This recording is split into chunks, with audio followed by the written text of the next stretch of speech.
La Asamblea Nacional de Venezuela aprobó en primera discusión, escuchen bien, el proyecto de ley de referendos. Es muy importante entender qué significa el hecho de que la oposición venezolana en el Parlamento haya aprobado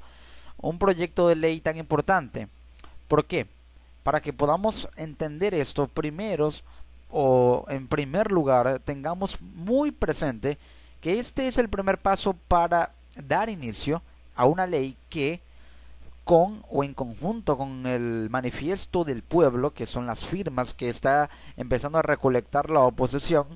de ser aprobada por el Consejo Nacional Electoral, activarán el mecanismo del referéndum revocatorio. Pero la pregunta es si en Venezuela realmente la vía del revocatorio es, valga la redundancia, viable, o existen otros mecanismos que pueden hacer realidad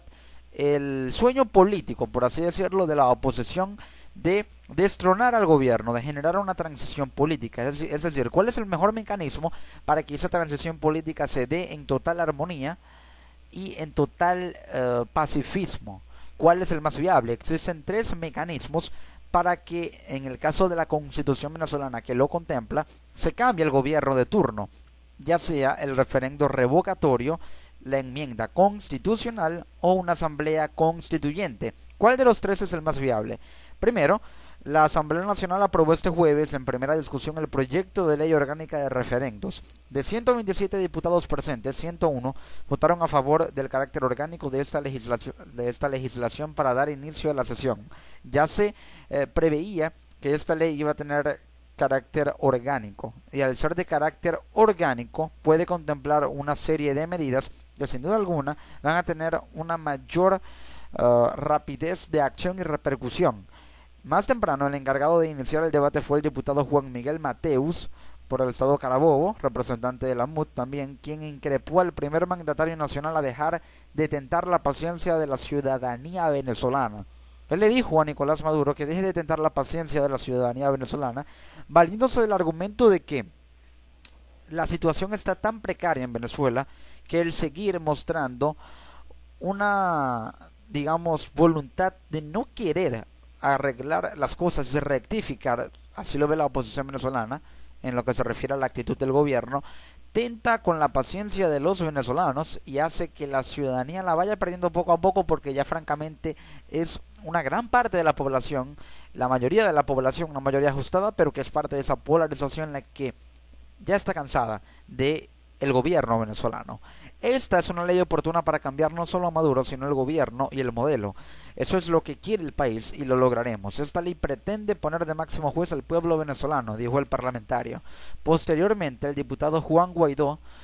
representante del estado Vargas por la MUD, aseveró que este es el primer paso para discutir la salida para la crisis que vive Venezuela. Y es que aquí el máximo juez es el pueblo venezolano, porque esta ley activa un mecanismo a través del cual el pueblo, junto con su soberanía y mediante el mecanismo del sufragio directo, que es el voto directo y secreto, puede decidir si quiere que el gobierno siga estando presente, si quiere que este gobierno siga gestionando y llevando las riendas de este país. Asimismo, aseguró que estas tácticas se ejecutan desde el Parlamento para garantizar los derechos de Venezuela. Ante estos argumentos tomó la palabra el diputado Héctor Rodríguez, representante por el estado Bolívar del PSUV, el llamado Bloque de la Patria, quien aludió que con legislaciones de esta naturaleza la bancada de la unidad pretende aplicar un paquete neoliberal con las leyes que proponen. Héctor Rodríguez, por su parte, se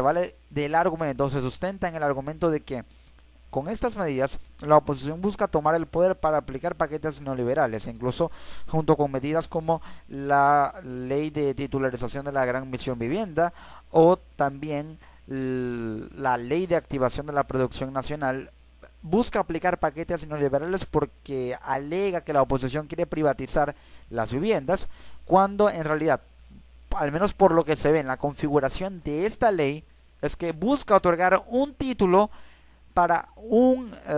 establecimiento o un bien inmobiliario que es de propiedad privada, es decir, ya es y tiene una propiedad, ya el dominio real, ya esto en términos jurídicos, de la persona o el conjunto de personas que residen en esa vivienda está ejercido sobre dicho bien inmobiliario, es decir, ya es una propiedad privada, no tienen por qué privatizarla. En el caso del tema de la ley de activación de la producción nacional, el oficialismo alega que la oposición busca privatizar las cadenas de producción, cuando en realidad son cadenas de producción que en manos de empresas privadas, una parte de ellas, junto con aquellas que están expropiadas por las empresas que están expropiadas y cayeron en quiebra, buscan generar una alianza entre el sector público y el sector privado para que no se privatice en sí, sino que en realidad el dueño sea una alianza bilateral entre ambos bloques, el sector público y el sector privado, para velar por una buena producción en Venezuela. Pero sin desviarme demasiado del tema, esas son las dos caras de la moneda. Así es como la oposición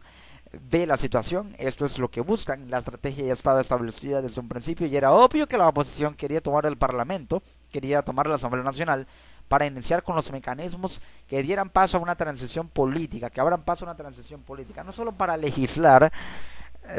con base en la agenda política o en la agenda de políticas públicas de la oposición, porque claramente toda ley que la oposición promulga es porque ya es una política pública que está previamente establecida en la agenda de la oposición. Y en el caso de el referéndum, es un mecanismo que ya tenía previsto como estrategia de utilizar una vez que tomara el Parlamento. La oposición, a través del Parlamento, busca ser gobierno, busca tomar el poder y de esa manera poder iniciar una transición política en Venezuela, pero hay mecanismos para eso. Primero está el referéndum revocatorio, luego la enmienda constitucional y finalmente la asamblea constituyente. El mecanismo acerca del cual la oposición habla constantemente es el del referéndum revocatorio. Hace unos días, hace aproximadamente 2 días, el secretario general de la Mesa de la Unidad Democrática, Jesús Chu Turrialba, había propuesto una hoja de ruta con las medidas a tomar por parte de la oposición para iniciar el cambio, que ellos denominan de esa manera. Es decir, una serie de medidas para ejercer presión política que empiecen a gestar la transición. Primero, convocaron una marcha para este día, 12 de marzo, una marcha a nivel nacional para pedirle la renuncia a Nicolás Maduro, exigirle la renuncia a Nicolás Maduro, lo cual es un derecho constitucional, un derecho consagrado en la Constitución que todo ciudadano, al menos en el caso de la legislación venezolana, tiene derecho a permitir o a exigirle la renuncia a su presidente. Ahora, es un mecanismo de presión social que no puede generar o no generaría muchos efectos a corto plazo, porque a pesar de que haya mucha presión social, el gobierno tiene un poder militar que lo respalda y tiene una base de apoyo político que lo sigue respaldando. Por ello, la presión social puede verse de alguna u otra forma reducida en caso de que el gobierno decida mantener el orden civil estable a través de mecanismos de disuasión que pudieran devenir en escenarios de represión, si es que se torna violento el escenario, si es que hay una escalada de violencia, si es que la presión aumenta y el Estado se ve en la obligación de resguardar el orden civil a través de mecanismos de disuasión que pueden tornarse en situaciones de represión, es decir, en violencia por parte de los funcionarios militares para con la ciudadanía. Por ello, ese mecanismo de presión social, las protestas, las marchas, exigiendo la renuncia a Maduro para que éste caiga en una falta absoluta. El renunciar y abandonar la presidencia no es un mecanismo viable. Y esto es por descarte. El tema, y ya sabemos que está descartada la posibilidad de que Maduro renuncie, por lo menos en un 95% de probabilidad. En el caso de la enmienda constitucional resulta ser un proceso inviable por el hecho de que si la oposición decide reformar el artículo de la Constitución que establece que el tiempo de duración o el periodo de gobierno del mandatario venezolano, que antes era de 5 años y ahora es de 6 tras la constituyente promulgada por Hugo Chávez,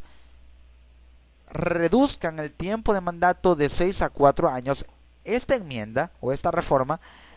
aplicaría para el nuevo gobierno, es decir, no aplicaría para este nuevo gobierno. En caso de que haya una constituyente, el tiempo de reducción del mandato, el periodo de tiempo reducido de 6 a 4 años, no aplicaría para este gobierno porque este gobierno en vigencia y en pleno ejercicio de sus funciones no va a reducir o no se ve reducido su periodo de tiempo porque culmina en 6 años y el periodo de tiempo a 4 años se aplicaría para el nuevo gobierno que vendría y que sucedería a este una vez que ya el actual haya finalizado su periodo de gobierno de 6 años. Es decir, la enmienda aplicaría para el otro gobierno, pero no para este. Por ello es un mecanismo que no queda o no genera muchos efectos, no genera efectos, es inviable e incluso puede perjudicar el tiempo de duración del próximo gobierno en caso de que la oposición decida permanecer un buen periodo de tiempo si se gesta la transición y quiere ser un gobierno estable y con un proceso temporal de establecimiento político en Venezuela. Por ello, ya descartamos la posibilidad de que Maduro renuncie y de que se reduzca el periodo de tiempo de gobierno de 6 a 4 años porque aplicaría para el siguiente gobierno, el que sucedería al de Nicolás Maduro y no para este que seguiría gobernando por 6 años. Solamente quedan el referéndum revocatorio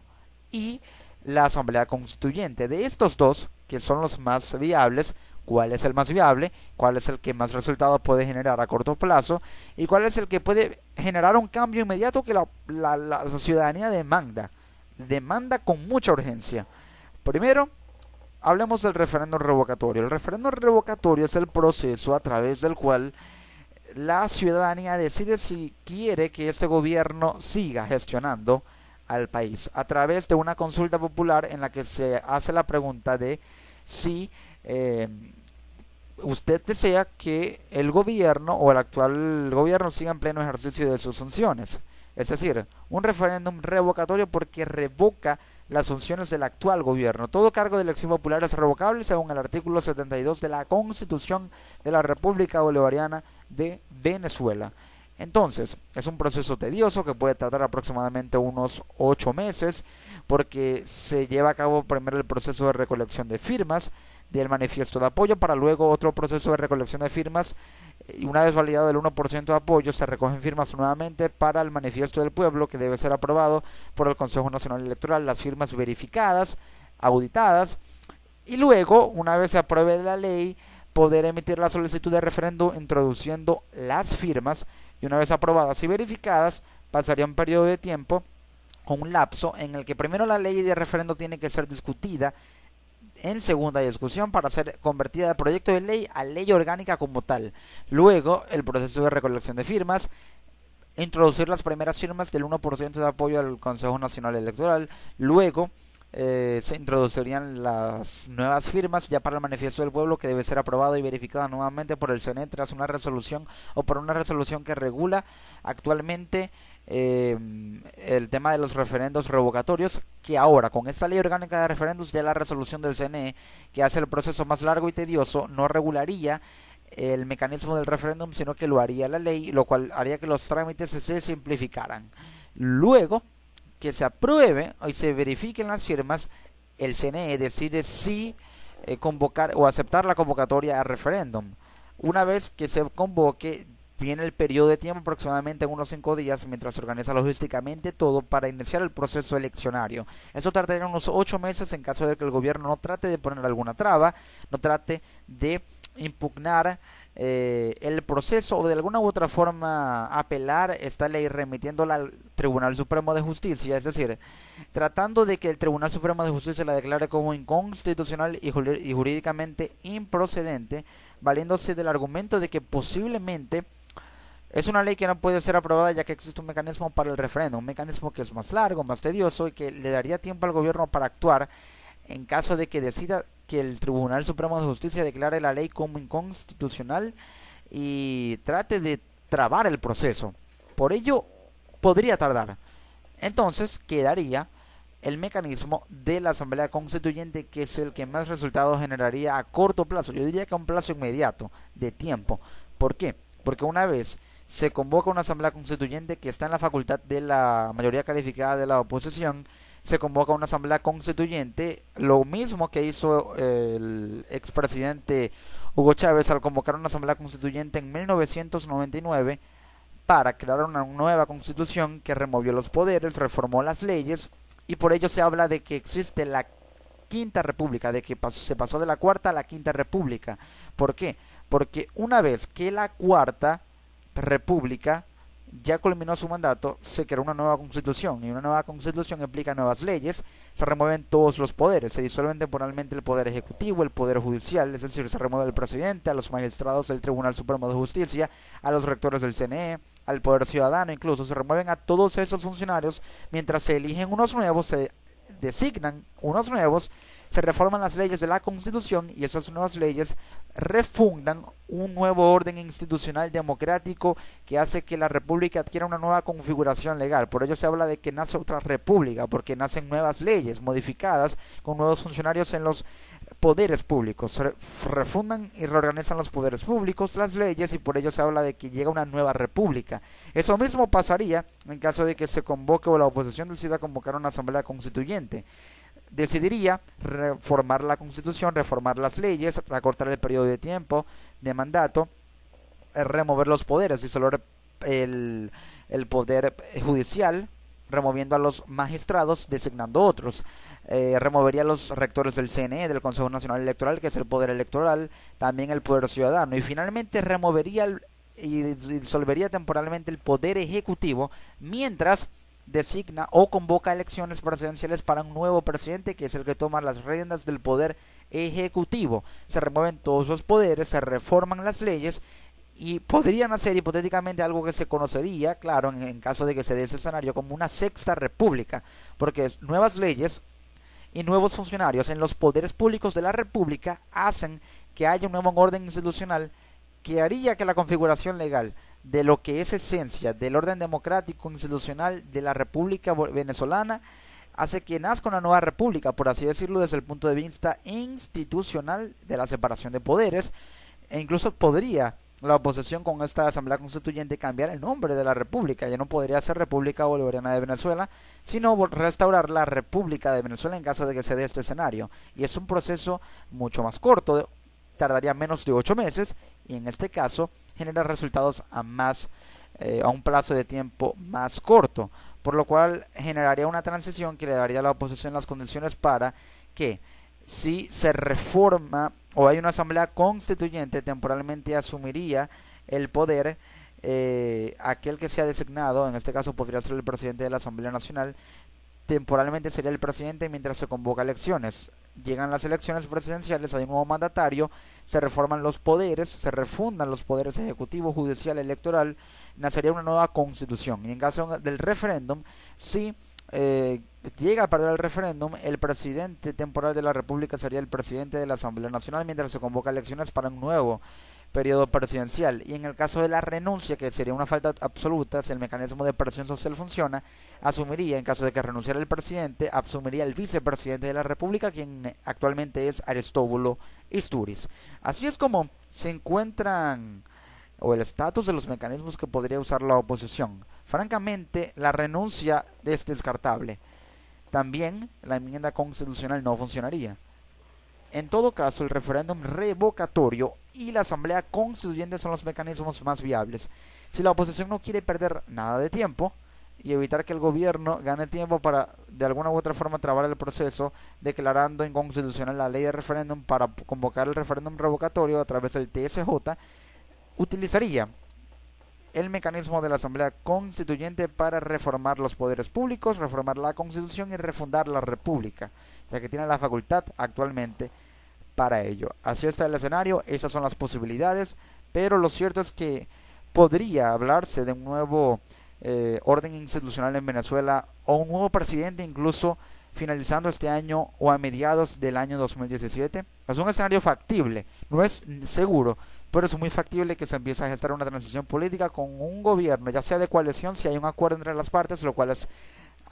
podría ser utópico, o incluso un escenario en el que haya un gobierno unipartidista temporal asumido por la oposición mientras se gesta una transición y un nuevo gobierno en Venezuela. Así están las cosas, y eso es lo que podría pasar en el escenario político de la convulsa e inestable, tanto política y económicamente, Venezuela.